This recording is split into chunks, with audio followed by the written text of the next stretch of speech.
Okay, I think we're going to get going. I'm just going to do some introductions. Welcome back to the second panel, which is following a slightly different format. We've got a series of presentations from Edwin, Coomasaru, Adham, Faramawy, Elaine, Shemilt, and Laura Hindmarsh. What we'll be doing is we'll be taking questions from the floor after all of their presentations, and then following that we've got a rare treat. Well, it's all a rare treat, but this is an especially rare treat, is that James Mackay is going to be introducing some of Derek Jarman's early film works. And Derek Jarman was included in Young Contemporaries in 1967. So just to give you some introductions, Edwin Coomasaru is Associate Lecturer at the Courtauld Institute of Art, researching gender politics of Brexit visual culture.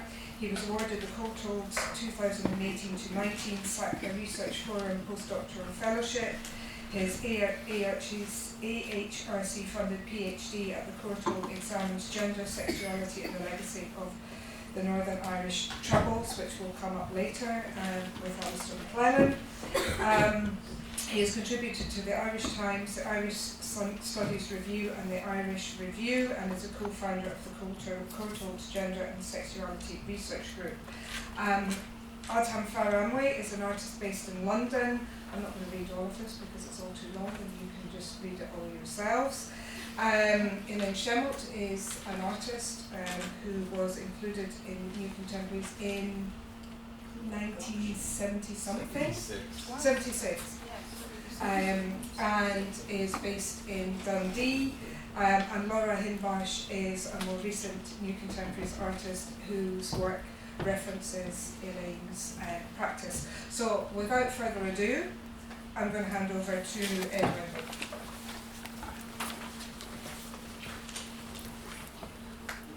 So I'm going to be talking about Brexit today.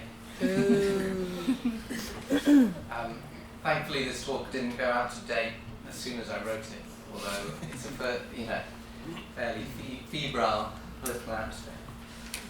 But anyway, in terms of that, I'm going to be talking about time today and historical ideas of time.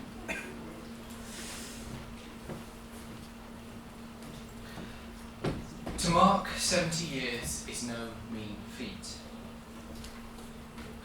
Not least to think about the ways in which artists have both shaped and been shaped by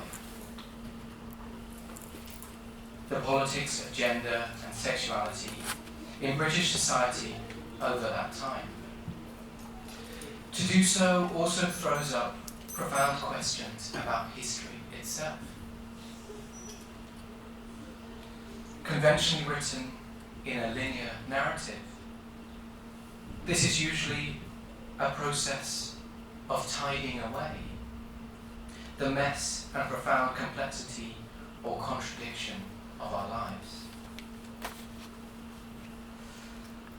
But if a body can hold competing and conflicted ideas or identities at once, so too can a collection of them.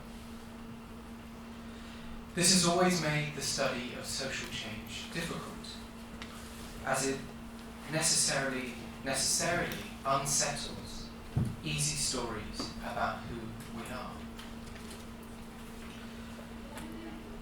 Queer theorists like Lee Elderman have also pointed out that our ideas of historical time are indebted to heteronormativity, coining the term reproductive futurism to describe the tendency to see politics through the frame of rhetoric about the next generation.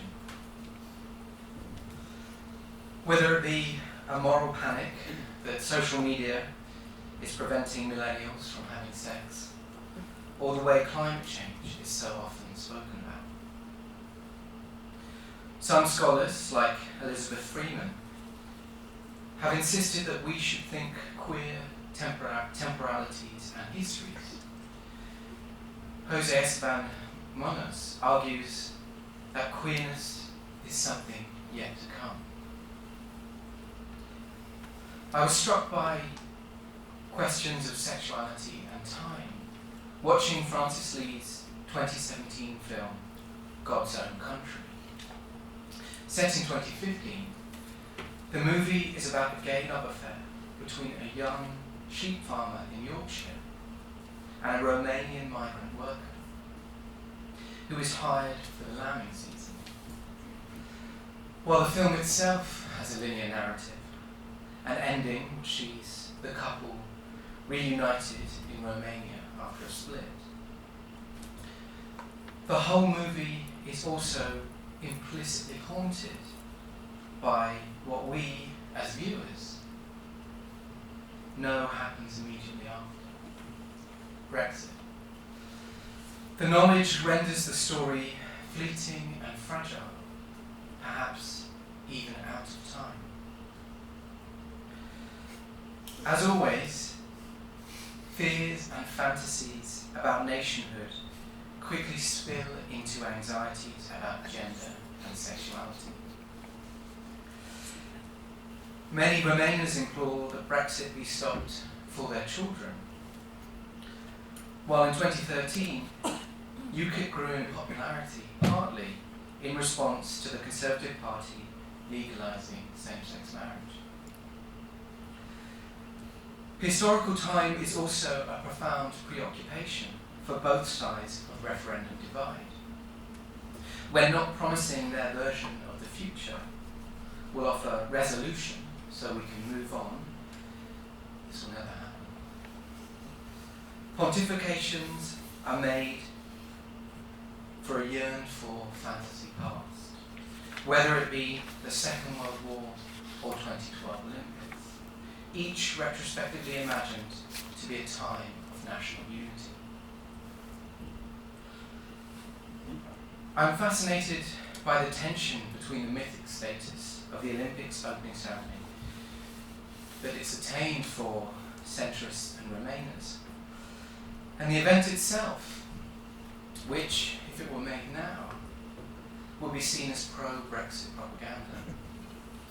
It is a narrative of Britain that goes from a pastoral idyll to industrial metropolis without the empire or slavery.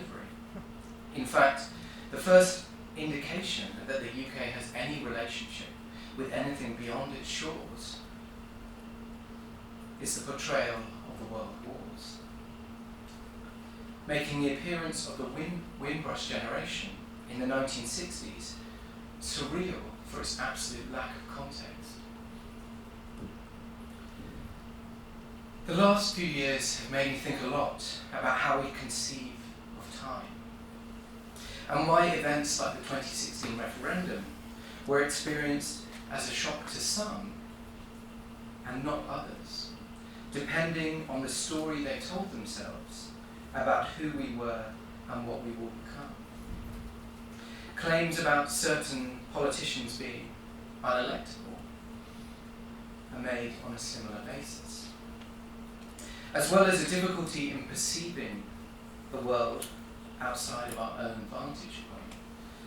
I wonder if this is also the result of a deep-seated unease about how a body of people can also hold a series of competing and conflicting contradictions. I say this because in thinking about how one marks 70 years of social change in the UK, of which there are many vital and important milestones, we run back into that problem of storytelling and historical time. It was only 4 days ago, for example, that same-sex marriage was legalised and a 1861 abortion law liberalised in Northern Ireland. Is this a linear narrative of progress, or the splitting of temporalities? Northern Ireland's gender and sexuality laws displaced and distorted by the legacy of the Troubles. The policy was implemented by Westminster as the DUP refused to back changes. Even after Parliament voted, all male rallies were held outside the Northern Irish Assembly in protest.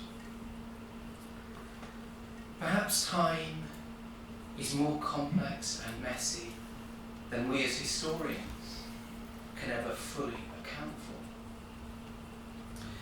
Take the ever-reoccurring crisis of masculinity, framed as a crisis, of course, obscures the social and political context that unsettle an ideology forever preoccupied by its own fear of failure. During the 7 Years' War, SAS John Brown complained in his 1575 pamphlet, An Estimate of Manners and the Principles of the Times, of men having, quote, sunk into effeminacy, and women having, quote, advanced into boldness. A situation that concerned a threat to the nation itself. Quote, effeminate minds cannot contain public spirit or love of our country. 3 years later, aristocrat William Cavendish exclaimed of his own manhood, quote, I was determined to remain my own master. I would be free and independent. Today, far-right Spiked magazine condemns the Me Too movement as, quote, a crusade intensely hostile to virtues such as courage, risk-taking, self-control, and stoicism. The term toxic masculinity has been developed to disparage stoic men who are drawn towards autonomous behavior and self-control. American health and fitness coach David Kelly, who advocates testosterone injections for cisgender men, complains that, quote, the 21st century male has become a maligned figure. The movement to empower women has swung the pendulum too far. In the name of empowerment, women are now expected to be independent of men. As more women provide for themselves, the man no longer needs to be the breadwinner. Are these accounts hundreds of years apart, in time or out of time?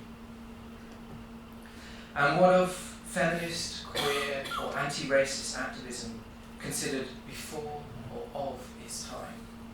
These temporal metaphors only make sense in relation to the historical story they aim to tell.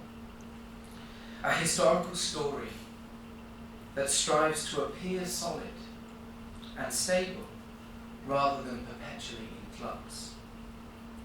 Events like Trump's election or the Brexit referendum can do profound damage to our inbuilt perception of the past and the future.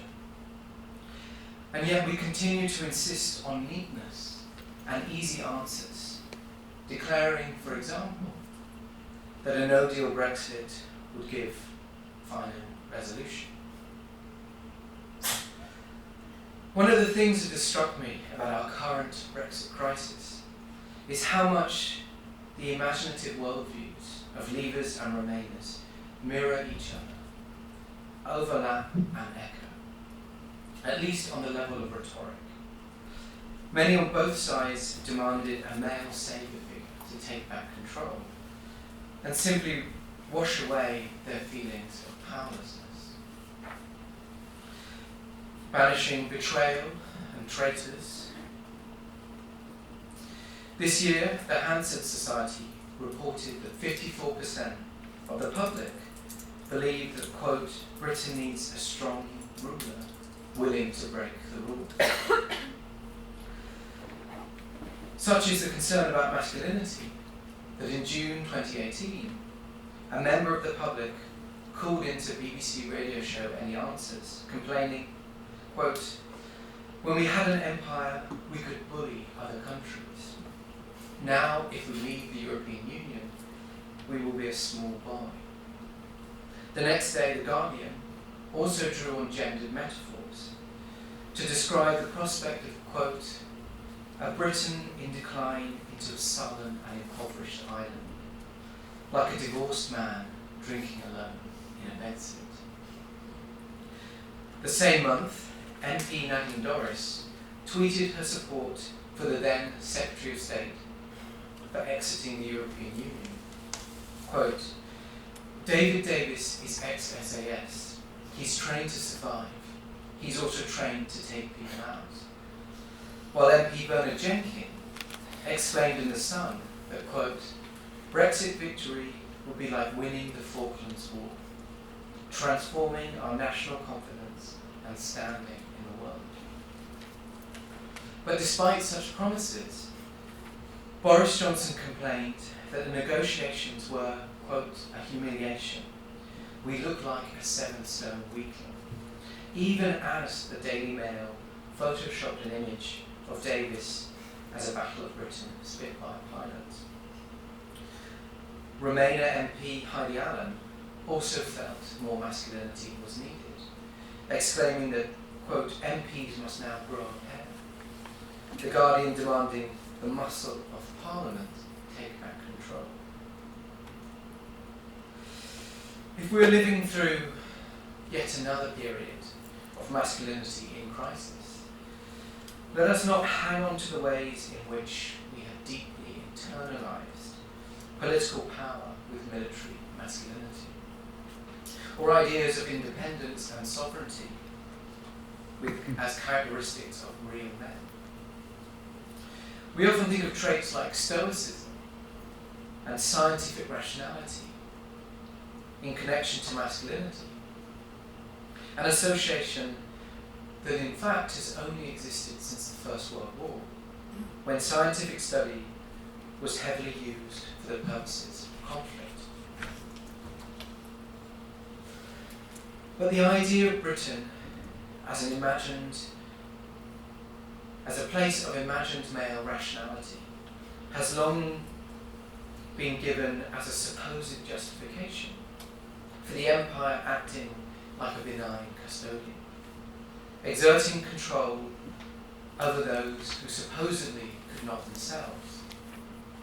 Such rhetoric was of course also extended to women, LGBTQ people, and people of colour in the UK. Recently, former Prime Minister Gordon Brown complained that, quote, our country has turned its back on our once globally renowned traditions of pragmatism, rationality, and evolutionary progress.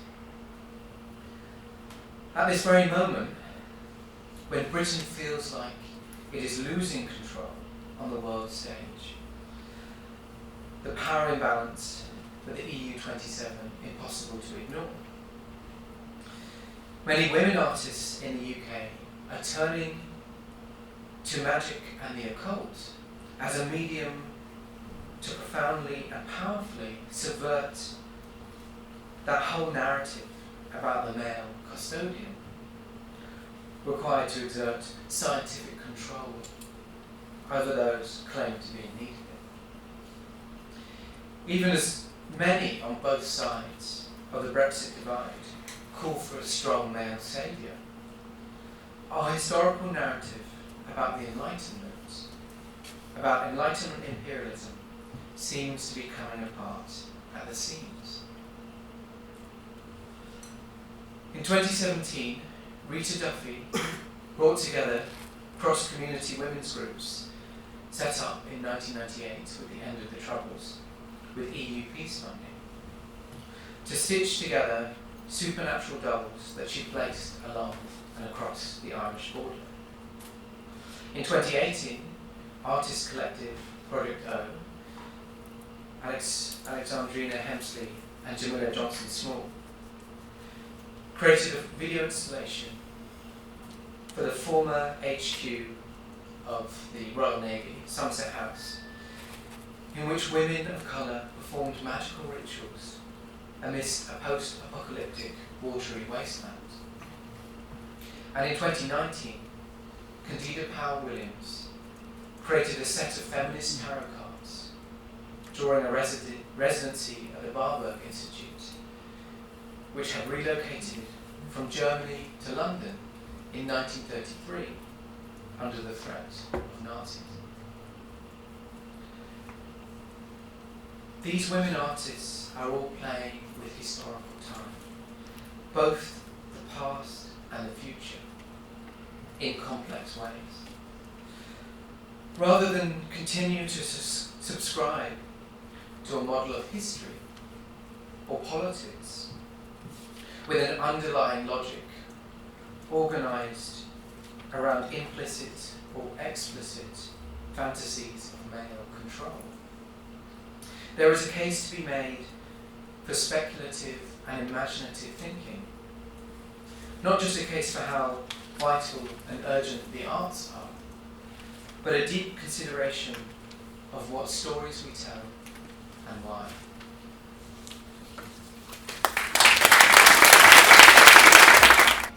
Okay. Hi. I'm Edwin Faramawy. I'm really happy to be here. Can't believe we're kind of celebrating 70 years of Young Contemporaries. Here we are. I am a sculptor.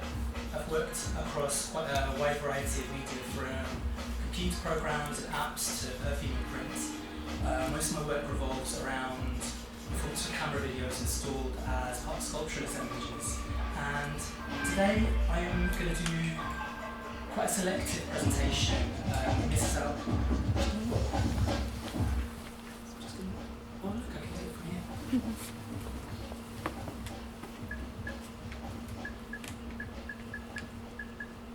That's better, that's good. Okay. So I'm going to do quite a selective presentation, and this is out quite a lot of my work in augmented and virtual reality. I'm not presenting perfume, I'm not presenting the public installations. I'm going to start here. This video is called Total Flex, and I made it in 2012 when I was a second year student doing a postgrad course at the Royal Academy. And this was the video that was selected for New Contemporaries in 2013.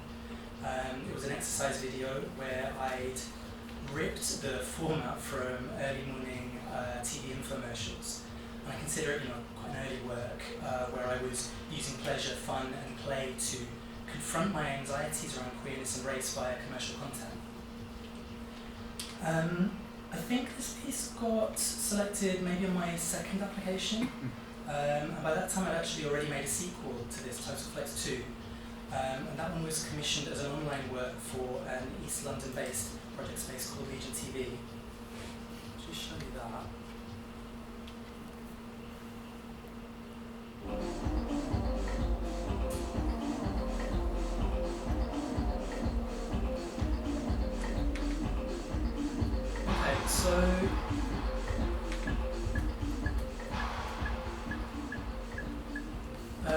With this one you clicked on this link and it appeared as a pop-up, and the video stretched to the edges of the browser. It didn't allow you to move forwards or backwards on the timeline. And I get frustrated with how prescriptive certain formats can be, especially in terms of how images are used to frame the body. And I was trying to push back against the confines of that frame or of a diegetic boundary. And there was also this link that allowed you to download just the performer as a computer program, and this let you watch the performance free from the diegetic constraints of the browser, which looked like this.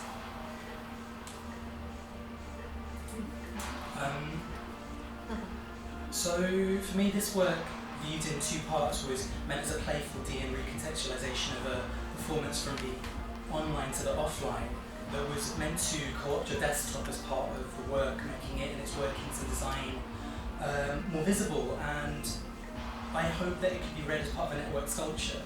And for me, this performance for moving image work started to describe a point of resistance to diegetic constraints, to the forms the containers of narratives, or more broadly content, can take, specifically addressing anxiety around how certain forms of mediation affect performance and how we make meaning from the body.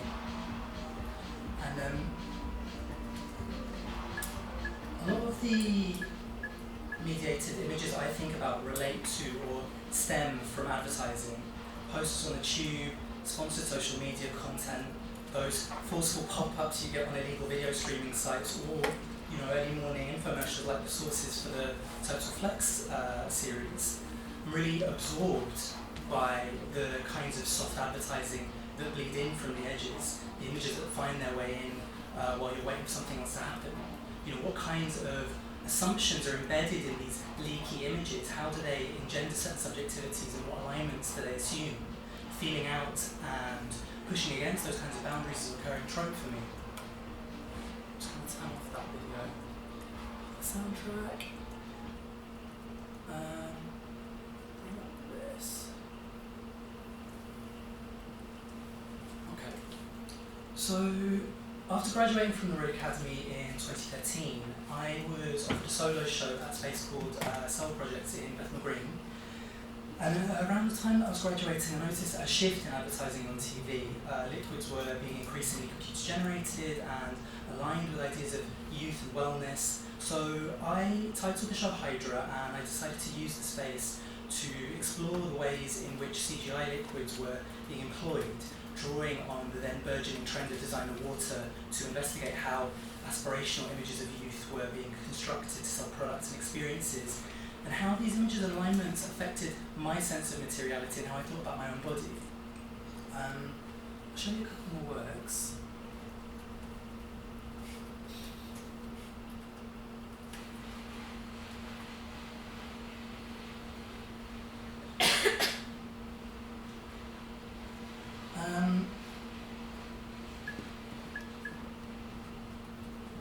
So the concerns that I developed at the time of making these works centred on the body, exploring material conditions.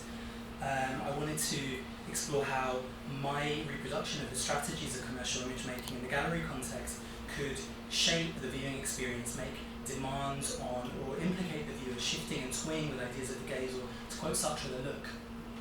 I've said this a lot, but I'm not someone who overly relies on philosophy to make work. I tend to privilege lived experience, understanding the viewing of mediated images as a primary lived experience. But Sartre's ideas on materiality, and particularly on slime, became really useful to me. There's this really short section towards the end of Being in Nothingness where Sartre problematizes slime as a trans-feminine substance or state. He wrote slime as the agony of water.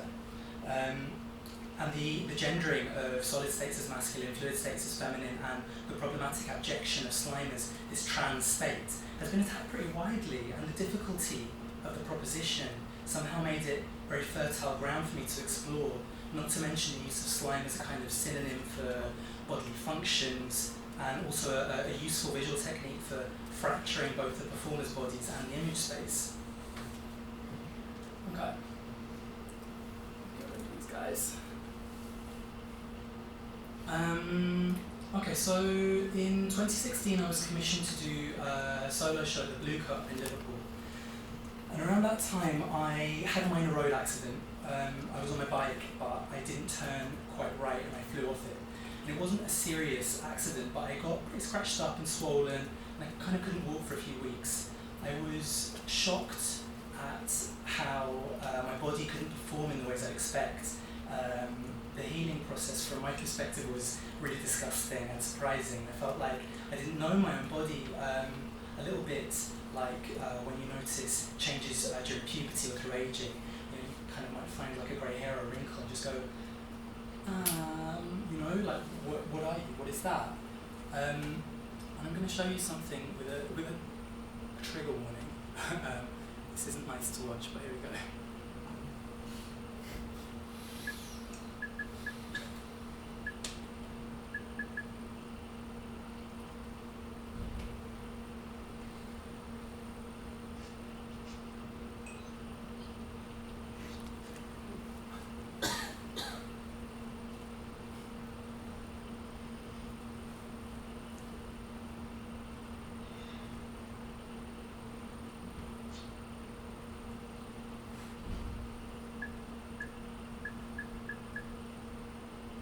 So that was that. I show you that because I started to think about association in terms of body horror, of the disconnect I was feeling with the processes of my body and how it appeared, and how adverts might make me feel that way too. That adverts can be understood as images that are designed to make a person feel incomplete, that they're not enough without the help of a product. And these feelings of alienation from the body extend out onto the surfaces and architectures that they're disseminated through screens in shopping districts, in malls and in airports, but also adverts use body horror as a trope. And these ads can be really, really funny, they're bizarre, they're gross, and I drew quite heavily from body horror in television adverts. Teenagers exploding to sell pizza, tongues escaping mouths, and running riot to sell beer. And actually, I'm just going to show you a couple of these right now.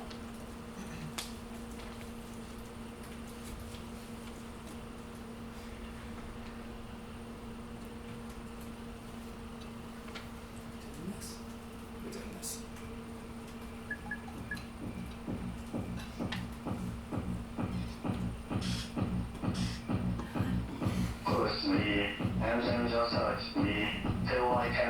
My satisfaction, satisfaction, satisfaction, satisfaction. Push me and versatility to our good mind. Satisfaction, satisfaction, satisfaction, satisfaction, satisfaction, satisfaction.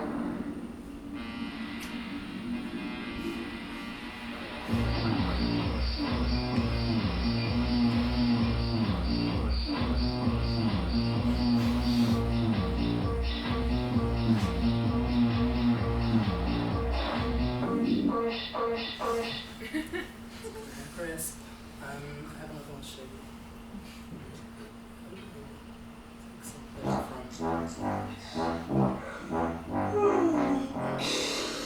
Guys, Cody and the gang are at the camp playing football.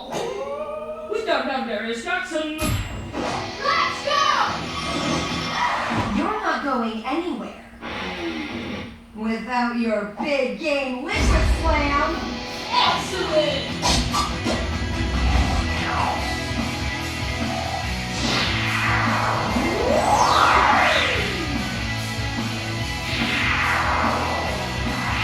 Go on.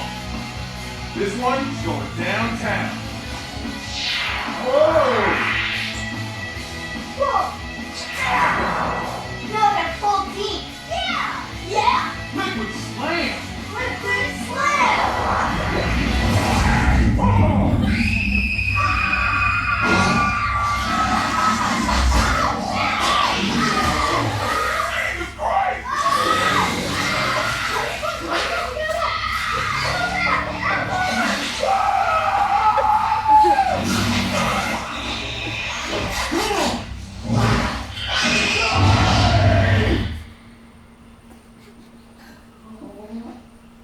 Tough day, kids?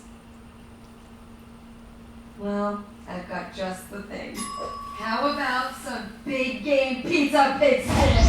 Awesome! Yeah! Hungry, got me in the grapple.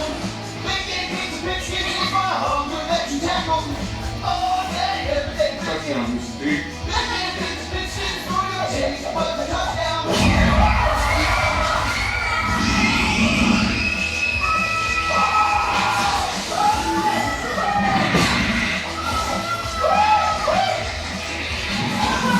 Sack your hunger with big game pizza big skins. Pizza that tastes better on football. Always for a great product with an alternate. Yeah. As you can see, sometimes the images are so abstract that I fail to understand their relationship to a product which, in itself, sometimes provides a bit of relief. I'm just going to quickly show you. Actually, let's turn this back down.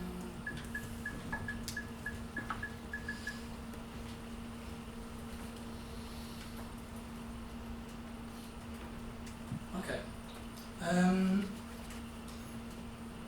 So this documentation from the show with the Blue Coat, which was called Jane's Collapse, the Juice Box edition, and to help work through the uncertainty and the fear that brought up by the events around my accident and the subsequent healing process, I read some sci-fi, the Xenogenesis trilogy by Octavia Butler and the Blue Ant trilogy by William Gibson. Gibson's series talks a lot about feelings of alienation from the city in relation to technology and soft advertising in the wake of the fall of the Twin Towers, where Butler's series describes a process of coming to terms with unexpected biological processes caused by a forced integration with an alien race after an apocalyptic shattering war. Essentially, the alien Oankali wanted to mate with humans through a third gendered mate, the Uloi, who would join a male-female couple, extending fine tendrils into both partners' bodies, tasting them through the mycelia, simultaneously healing them at a cellular level and generating and enjoying a pleasurable coital hallucination. I recognise that this series of books essentially behaved as a vehicle for Butler to think through issues of slavery, issues of gender consent, and also proposed a relationship between toxic hierarchical masculinity and our approach to ecology. But I found something so profoundly queer and nourishing in the image of a non-binary fungal sexuality, and in some ways I actually wish you could go further with the image, but I drew on it to produce the final sequence of Jenny's collapse. The show looked at how the bodies represented and used in advertising, acknowledging the problematics of how racial and gender identities are positioned and used in these images. And the work begins by playing with the conventions of advertising, quoting images from a previous work where performers perpetually turn and smile and wave and point. And there are several moments of, where these tropes rupture with a quote from the beer advert. A performer's tongue escapes from his mouth, running across the screen for the rest of the video. Bodies perform and interact with substances, merging with products with each other. The hands of one performer massaging another warp the screen, and images of a fungal biology cannibalize and collapse the advertising images on as the screen folds and rocks in this queer, muddy contact improv sequence. Actually, we'll just pull this one to be a bit bigger. Just make this a bit bigger.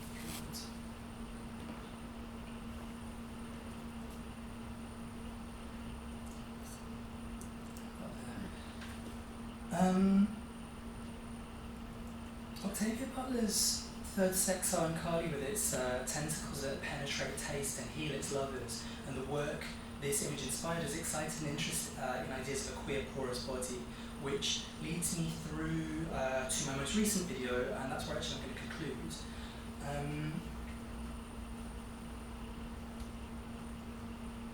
Just in case we were in any doubt, it does collapse eventually.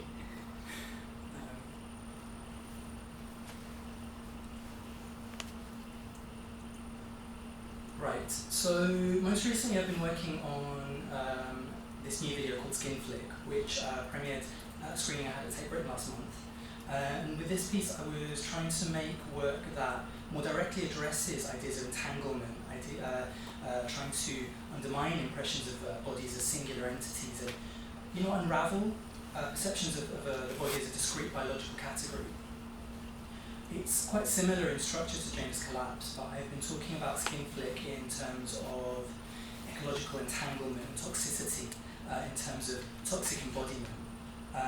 In a way, I've been trying to redress the problem set by Sartre in that short segment on liquidity, solidity, and slime, where materiality and gender are problematically misaligned, and where ideas of the natural are used to ratify rigid social roles and hierarchies. With this work, as a performer, I finally become a protagonist with a voice, relaying stories of unrequited love, racial tension, relationships with plants, experimentation with hormones, illness, resistance, and mutation. In the most personal way that I can, I've tried to produce a work that denaturalizes race and gender, drawing on the writing of Catriona Sandylans and the poetry of Marwa Hillel, but I hope that it also acknowledges and implicates the protagonist, me, in problematic social, political, racial, and sexual formations. I'm actually going to leave it there. Thank you very much for your patience.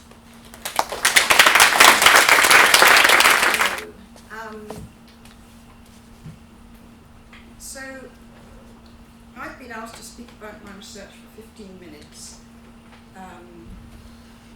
Quite tricky because I'm old now, so choosing what to talk about.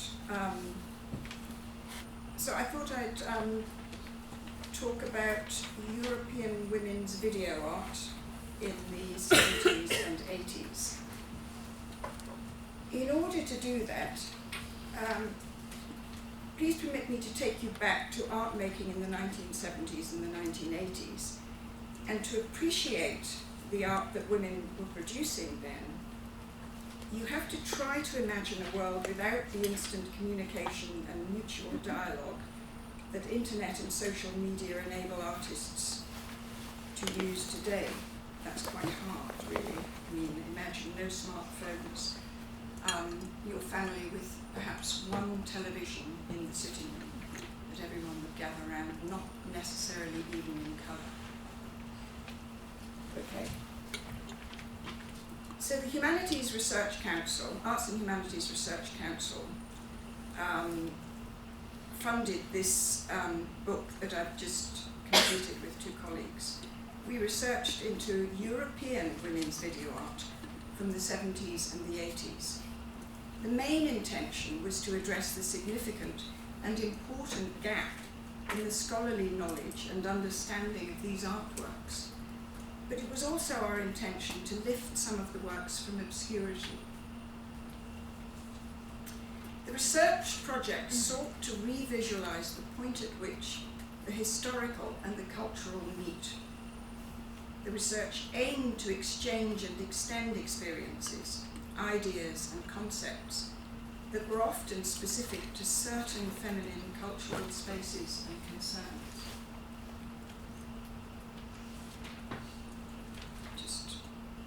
Biological functions, physiological processes, sensations and desires all leave their traces like imprints upon people.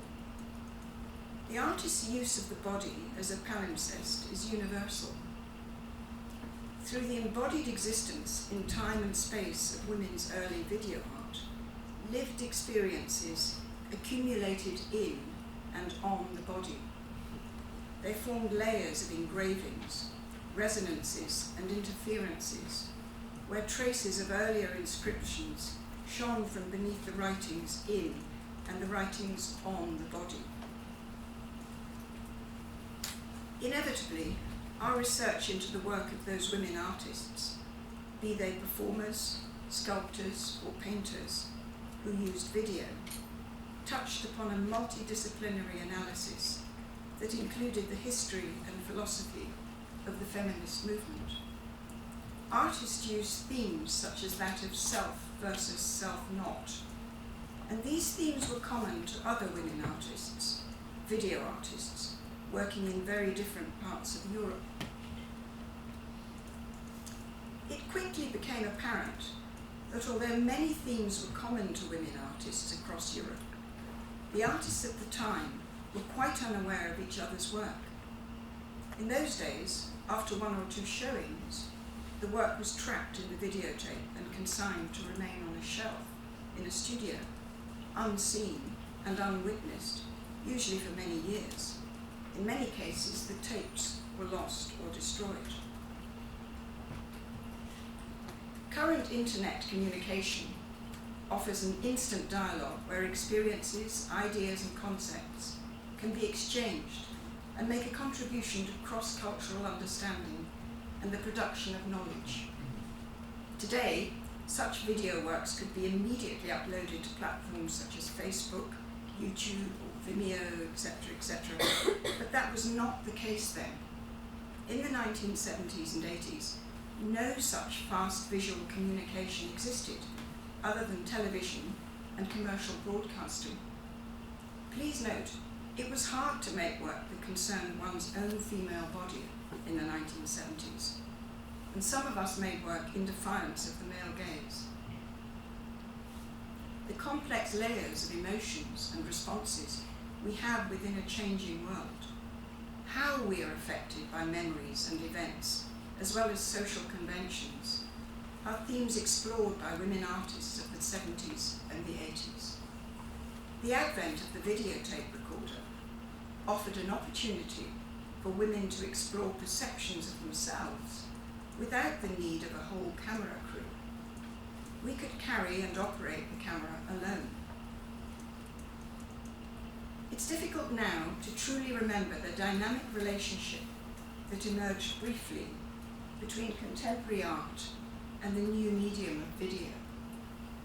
Women artists in particular promoted creative responses to the contemporary conception of the human body as a contested space, a site of representation, and as a locus of knowledge.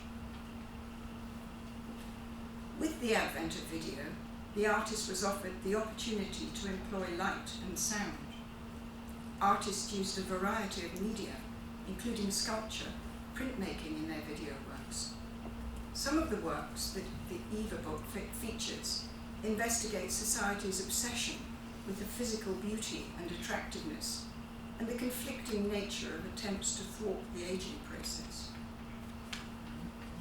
Some artists explored women's conflicting roles in social, historical, and universal contexts. Some challenged the borderlines between a perception of reality and illusion, challenging the visual aspect of perception. What is perfection? Some videos explored memory, both in a personal and a general sense. People leave marks behind them. Customary rituals, social gestures, touch and physical contact that denote sensations such as intimacy, curiosity, and even pain.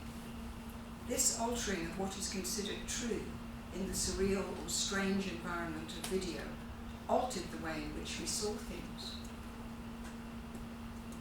Several artists challenged the psychological reaction society has to the changing roles of women in society.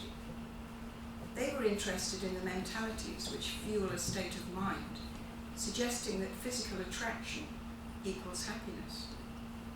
Others explored memory, both in a personal and in a general sense, memories and the tension and resonance in the narratives that these memories retain. There are also issues of women's relationship with the domestic environment, the residual memories that are left behind by past generations, and the ones that will be passed on to future generations, furniture, belongings, and mementos, which give us our sense of identity. Many of the artists used images of themselves in their hunt for the embodiment of harmony and repulsion. The limits and boundaries of functioning both as a woman and as an artist, tension, strain, discomfort, physical and emotional, are articulated through the combination of different materials. Representation, simulation, and manipulation were recurring themes. In some respects, women's performance art had a bearing upon women's early video art. Artists such as Kate Walker and Carlisle Reedy, for example. But why is any of this of interest today when we have so many means of visualization and communication? I believe that young artists are still exploring many of those same feminist issues and themes.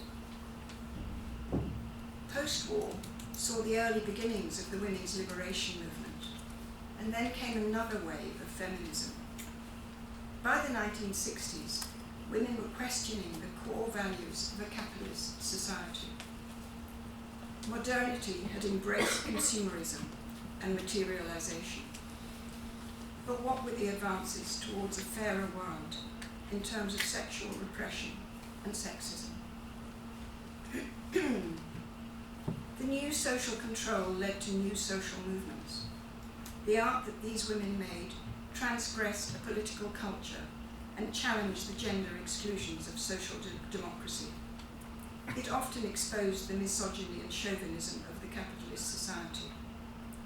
By including sexuality, domesticity, maternity, and reproduction, these artists were confounding the boundaries of a dominant socio-economic system and prevailing male domination.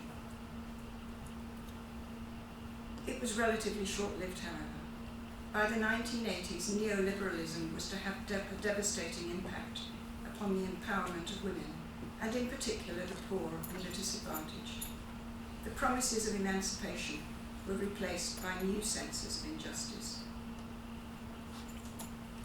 Current current interest in the history and philosophy of the feminist movement and significant women artists' videos from the 70s and the 80s show that many young artists today share similar topics and themes as those women before them. Representation of the body is still vulnerable to sexual representation and exploitation. Perhaps even more so with the possibilities of contemporary media. Even a gesture of putting on makeup is universal, a daily action familiar to most women. That emphasis placed upon the importance of external aesthetics. The external pressures suggesting that physical attraction equals happiness, often leading to manipulative plastic surgery in that attempt to remain eternally young and beautiful. These are today's issues, and they were also the issues of the 1970s. Then we were self-conscious, ideological thinkers, challenging and justifying our distinctly female and sometimes feminist artistic language and practice. We were demanding recognition and value alongside the work of our male counterparts. I made a video, Women Soldiers. It was made with this in mind. It is obviously an example of the contrasts and contradictions that society expected of women who were considering a career within the armed forces. It also contains a personal statement. I was brought up in Northern Ireland, and this had a bearing on the work that I produced for many years. I have a particular horror of civil war. War is something that you and I cannot really control, but the ongoing question is whether we can somehow influence the situation, or as women, are we merely victims? If I can sum up by joining in Laura Mulvey's appreciation of a quote by Valley Export, the question of what women can give to art and what art can give to women can be answered like this.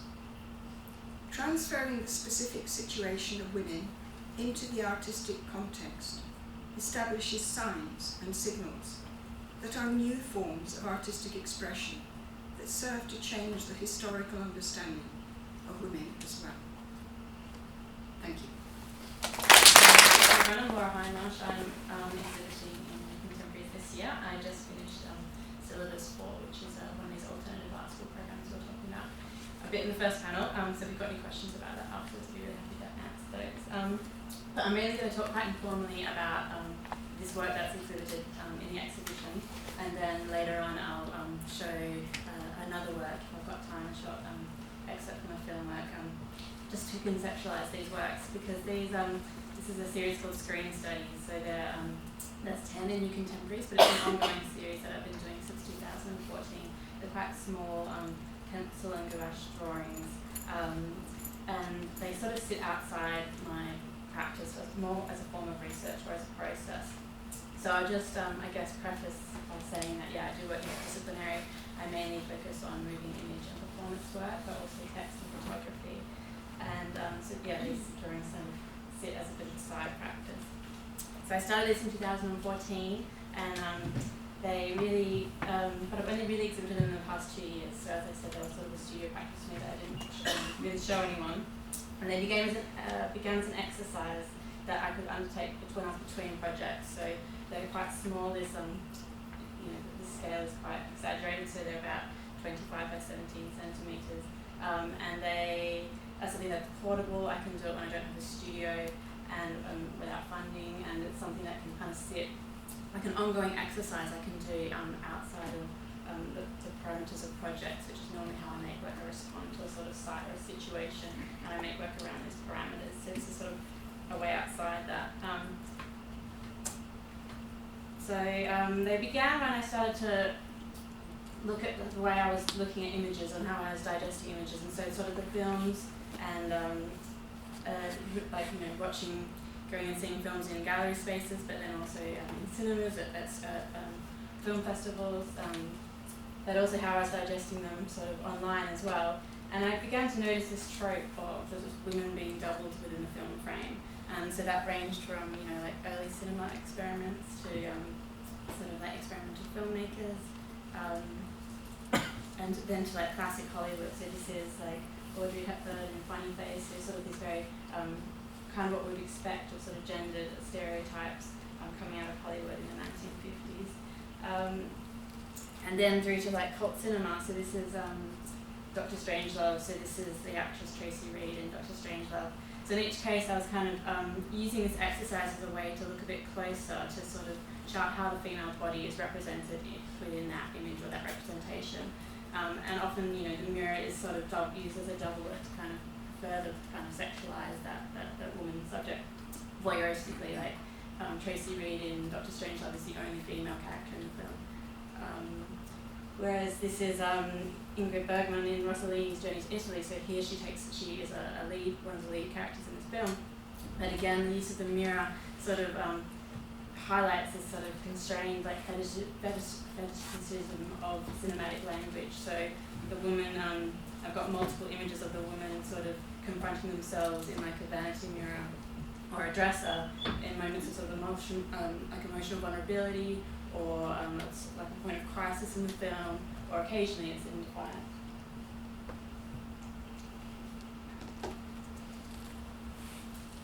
So I really found that this exercise enabled me, as I said, to sort of focus more on sort of the construction of that image and give emphasis rather than to the director or the film narrative, but to that sort of moment and that action that was being occurred, how that sort of gender was being staged. So the gesture, the staging of the body, and a sort of at points like the actress's own agency within that. So in the double, this is like kind of, I think about to think of it as like a charged moment or this uncanny moment where it reflects the construction of that cinematic space back to us. And I feel like this process of redrawing them to me really gave me a time to sort of like pause that moment and reflect on it. It'll take me about half a day to make, but it's really by like distilling that moment down that I can start to think about, okay, well, how actually is this image constructed? How is this actress positioned? Where is the mirror? Where's the frame? How's it lit?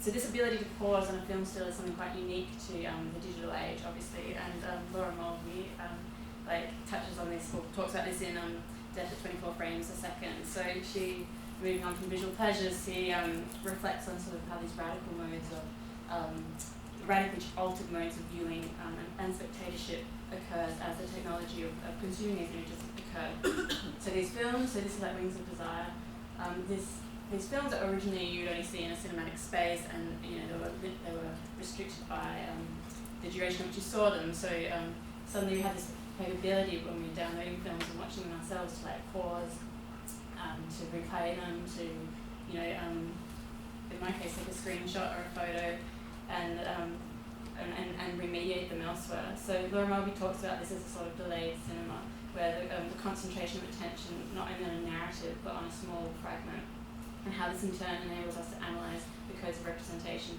that enables its existence. So this exercise made me conscious of the films I was consuming and the perpetuation of gendered representation and the sort of influence that this has not only on the way I make work as a female artist, but also sort of the way I engage in the world, how like much has gender been constructed by the images that we've been consuming. And so I started to look a bit closer and seeking out films where that image might be constructed slightly differently, or at least like trying to present a sort of unbiased survey, so not just looking at sort of classic Hollywood films. So this is, so I started to look more at films by female identifying and non-binary directors and artists. So this is Lois Weber, she self-stars in her film Shoes from the 1920s. This is Agnes Varda's Documento. This is Julie Dash with Four Women. This is Maya Deren with Witch's Cradle, Barbara Hammer with Double Strand, and Sarah Purcell with Phantom Rhapsody, which in itself references Claude Coon's work.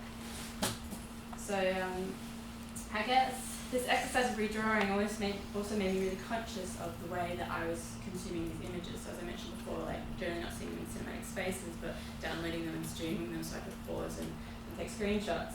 And so, and I think this kind of, in the way I work with film and moving image, I'm quite interested in this idea of remoteness and sort of through like geographical distance, but an untrained process, or the technology we can shoot things through. So I guess that's sort of feeding into these drawings and the way that I include sort of references to where I cited that image from. So I grew up in Australia, and I undertook my art education there, my undergrad there. And so the way I could access work like Elaine or sort of these seminal filmmakers I was looking at was through like streaming them, or seeing them through Google, or seeing them through websites like FubuWeb, or Video Dialect or Lima. So it's sort of like a reference back to the way that I initially approached these images. So later on, maybe perhaps I could go to a museum and get a research grant and come see some of these things in real life. But that was the way that my initial interaction was with these images. And then through this sort of charting the reference points of where I found them, I started to feel like these images in themselves were having this conversation with me about the way I was viewing them. So this is Linda Bengalet's on screen, and you can see referencing the types and the way that I came across that image. So I started to be really conscious of the way that I kept in these traces at the edge of the frame, the browser, the mouse cursor, the pause in the timeline. So this is an example of a screenshot that it's the upstairs thing I take. So I'm watching a short video essay on women in Bergman's film. I'm watching it on Facebook. You've got these sort of algorithm advertisements down the side.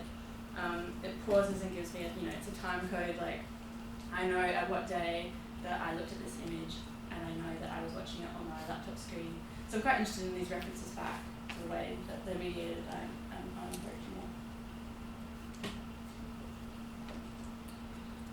Here's another one that I probably snapped off my phone, just as I saw this pop up.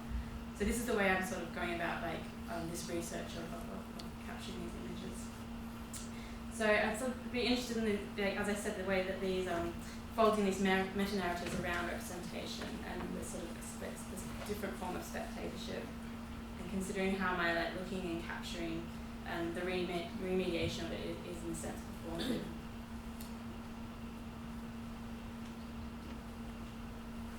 So work by Trisha Brown. So also looking at sort of dance work as well, I guess.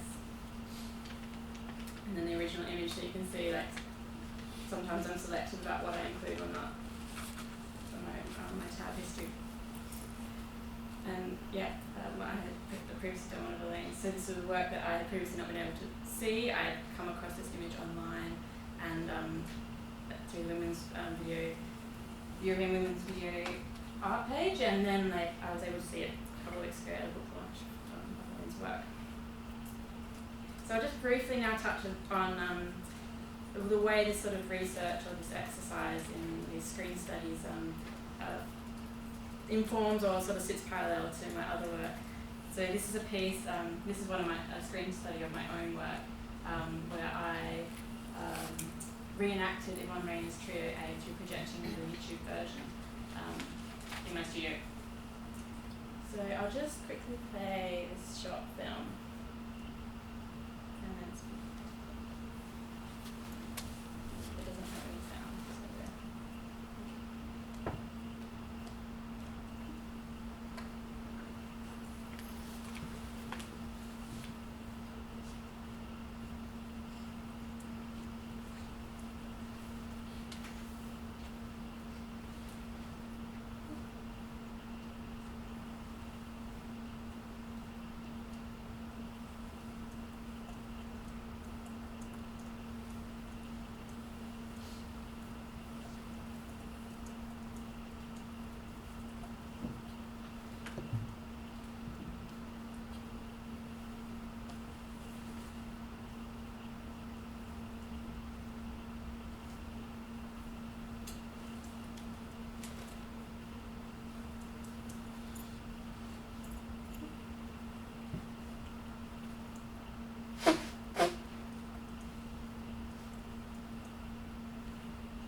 16mm black and white film that I shot and have processed myself. So I'm working with the performative nature of working with that medium. So working with the Bolex camera and shooting it and being the subject myself requires me to return to the camera in order to wind the camera to shoot again. And then I've got a 20-second length of film in which I can get to my position in the frame. So in this case, I shifted the focus each time. So the film's called Finding Focus, and I shifted the focus each time increasingly. So I had to get further into the frame. So it's shot on this flat, expansive landscape that I sort of inserted myself into. And this is shot in Australia, so it's on a lake called Wariwa, which is in Ngala Land, and the European name is Lake George. Sits just outside the Australian Capital Territory, so where all our politicians drive from Sydney to the ACT, to sit in Parliament, they drive past this lake. So it's this flat, 25-kilometre long, expansive and intermittent lake. So it's more often than not it's dry, which on this occasion that it was. So there are lots of myths surrounding this lake and sort of mysterious, like firstly for its sheer expanse, but also for the mysterious sort of fluctuating lake levels. And there's been sort of mysterious drownings, a whole sort of boat of Boy Scouts are missing on it one year. There's been sort of rumours about the water drains into other lakes around the world, and some people also say those levels can predict federal elections. So I became interested in this site and wanting to work on it, using it sort of as a stage or a platform to insert myself into that landscape. At the same time, I was also returning to Australia after being in the UK for a number of years, and so I started to look at the depiction of women in sort of colonial Australian art history, in literature and in cinema, and often they appear as sort of vanishing or victims or going missing. So, Picnic at Hanging Rocks is sort of a classic example of that, which is also in complete denial of the actual erasure of Indigenous history at such sites that was occurring at the time. So here I'm not working so much with doubling, but rather disappearing, and of course I disappear into the frame because of the extreme conditions of light in that expanse with that slow print stock.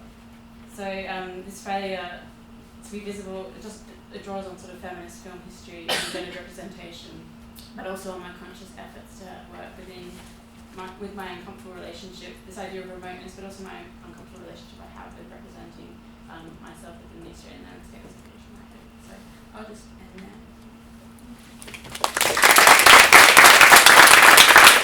Questions for Edwin, Adham, Elaine and Laura?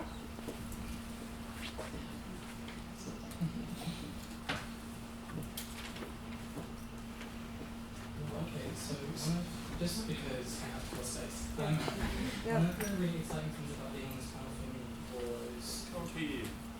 To speak on. The mic. Okay. Yes, thank you, as always, welcome. So one of the most exciting things about being included on this panel for me was the emergence of an intergenerational dialogue between you two. And I wondered if you guys had noticed that before you come, or if you really thought about addressing it, particularly for you. Well, I knew that you were speaking now, but I was invited. And yeah, I think when I make these works, as I said, I've been making them since 2014, and they're people hear me. And there's something that I considered as part of my personal research, and I never really showed them to anyone else. Something I sort of did on the side, and a bit in denial that I actually was wanted to have sort of a studio-based practice, which I didn't have. And so then, curious sort of 2 years ago, I started to show them. I got put in the show in Australia and now in Young Contemporaries. I guess I had some hesitation about the way these images might be really seen outside of the form of research. So seeing sort of fangirldness of them, which in some cases they are, they're truly works that I really admire and like and want to spend more time in them, but sometimes they're more critiques. So I try and, whenever I show them, I try and situate a sort of range from classic Hollywood to experimental film directors to just to be broad about sort of using them in a way of service images to create a sort of archive in a way that's maybe not the simplest. did notice some stuff we had in terms of like an anxiety with mediation and how desire is framed through streaming sites, but I've kind of just been to I don't know, but I do respond actually to what you just said, because the thing is that, I mean, for a long time I worked without my work being seen. You know, I moved to Scotland in the mid-80s, and to put it bluntly, my work went down like a cup of cold stick. So, you know, I exhibited in Europe a bit, but mostly I just kept toiling away. And then to have the work suddenly put on show, you have to think about it a lot and think, you know, what do I really mean by this, and what am I really dealing with? And so I can respond to that aspect of what you said. I don't know if that particularly answers what you... I guess it's just nice to like have this conversation and there's an opportunity to see the work in a broader context. I had hesitation about the listing thing from gallery and like sort of loosely referencing other people's work. I'm quite conscious that I was appropriating other people's work. But when I position within my other work, in my it's more expanded practice and research, then I can sort of justify. Does make sense. I mean, I think any artist's work, his or her salt, references the context within which you're working with other artists. We have to be aware of our forebears and our contemporaries. Otherwise, it's what is it? It's bad emotion.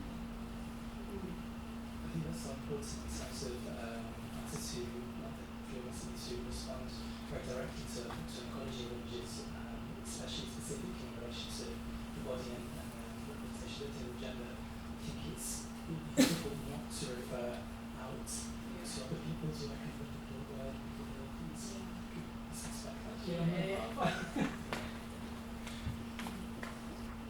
I mean, I think, sorry, Edwin, do you want to say? I mean, I think there was something interesting, you know, because I think all of your presentations dealt with this idea of mediated images and staging or performing gender, and I think, Elaine, you made a really good point about, you know, the time that you were making work, there just wasn't social media, you know, the images just didn't circulate the way they do now. And I think the thing that struck me really about your presentation, Edwin, is this idea of, you know, how there is a sort of hyper use of social media and a use of it, you know, kind of politically, you know, to form opinions. And I just wanted to ask you all really sort of where you think that sort of role of art in terms of being able to influence and shape opinion, you know, whether it's around politics, whether it's around sexuality, gender, you know, kind of where that space is now, when it's, you know, actually sort of in amongst a whole other kind of sea of information that people are being bombarded with. Thank you. That's a wonderful and very complex question. I think there's a really fascinating tension between how we conceptualize our own historical moment and how we write history as well. Because I'm pretty sure if you go back to many other times, like, I don't know, the 1910s, whatever, the 1890s, people might have felt things that were not wildly dissimilar. You know, new technologies that made them feel disorientated and out of control. And they might have asked similar things, which is, you know, how influential is art in that moment. In some ways, that's a profoundly unanswerable question, but at the same time,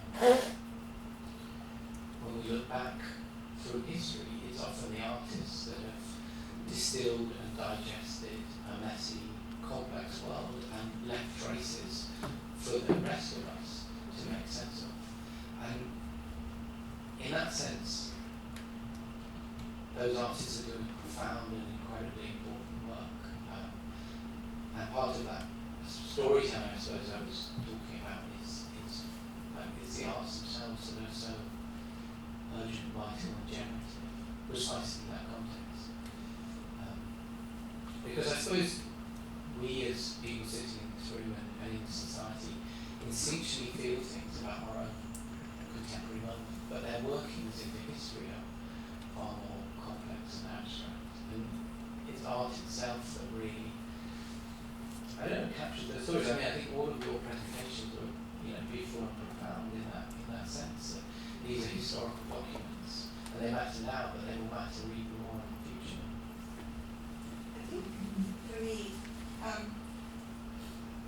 now I'm 65, and a lot of the work that I was showing was done when I was in my very early 20s. But in those days, and I've taught for 40 years, so I feel that when you're in your early 20s, you're trying to find your position in the world as an artist. And so a lot of the work can be quite introspective, it can be quite self-analytical.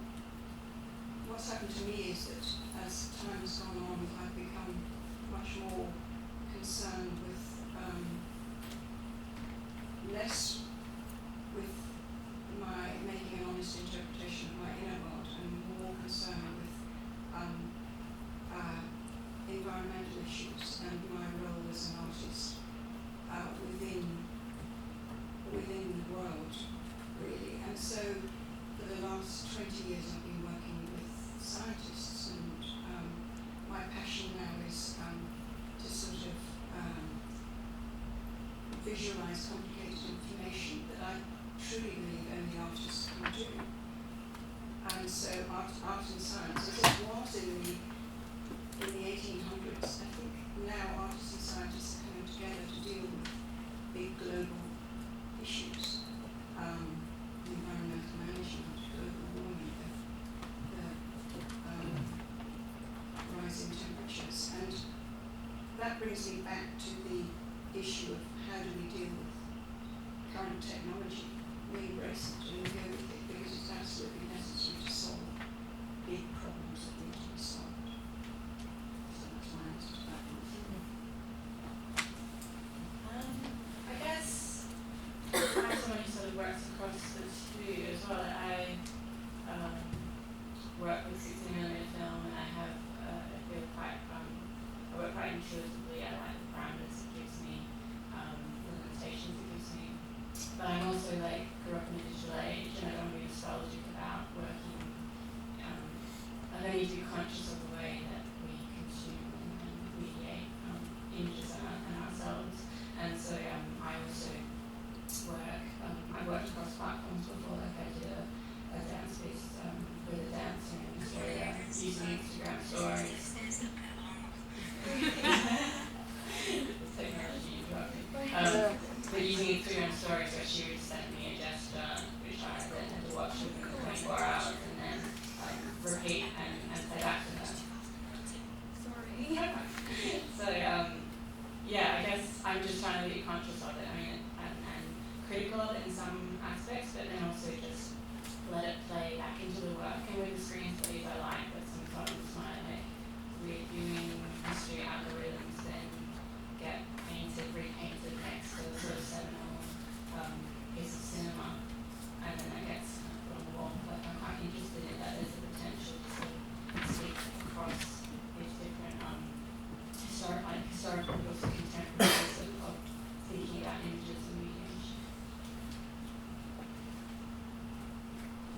No, that was it.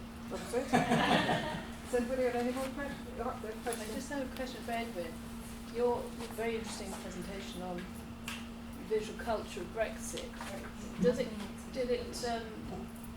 in terms of our current historical moment, I would have thought, although this is very specific to a British context and a European context, the gender politics and visual culture of Extinction Rebellion might also be more pertinent and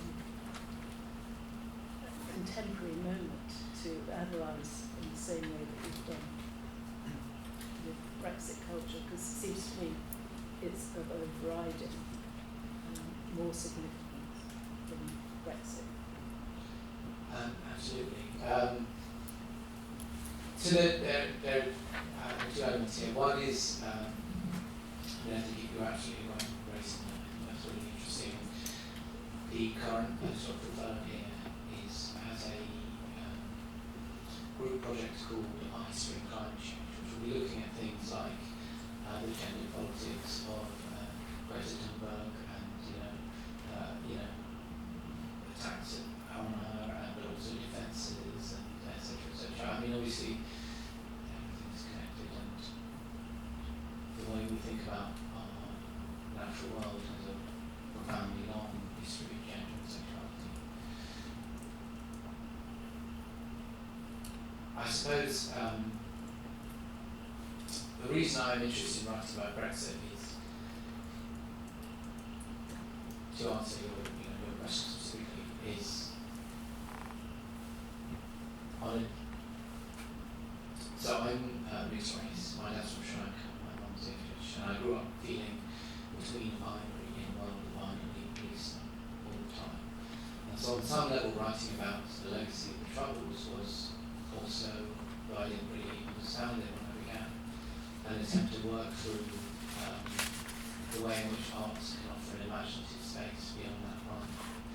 And obviously halfway through my PhD, which began in 2014 and ended in 2018, Brexit happened. And I saw this binary come into place in Britain in a way that hadn't existed beforehand. So for me personally, there was something very compelling about trying to write with and write against that kind of conceptual binary.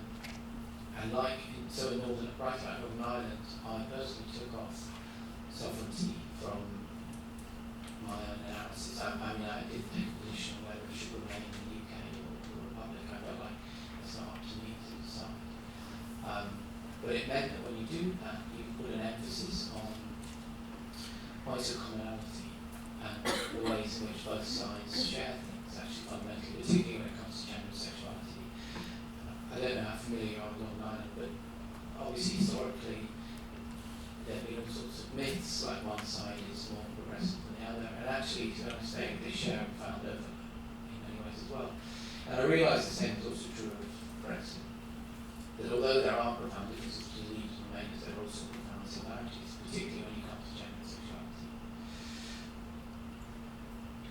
I don't feel, although I would be interested in probing the stakes of that in relationship to climate change, I also feel fundamentally that because it's so important as an issue, I would be trying to take a position that was less like taking a side. I think I find that difficult. I think because I feel so, I'd be so compelled to feel one way rather than the other. So I think it is absolutely important research that needs to be done. But I imagine, in my own mind, there's less of a debate to be, an intellectual debate to be had there. I think the gender questions are fundamental to what's going on with that kind of field. That's why I was interested in Elaine's position. Because I think gender is part of government's change on this issue.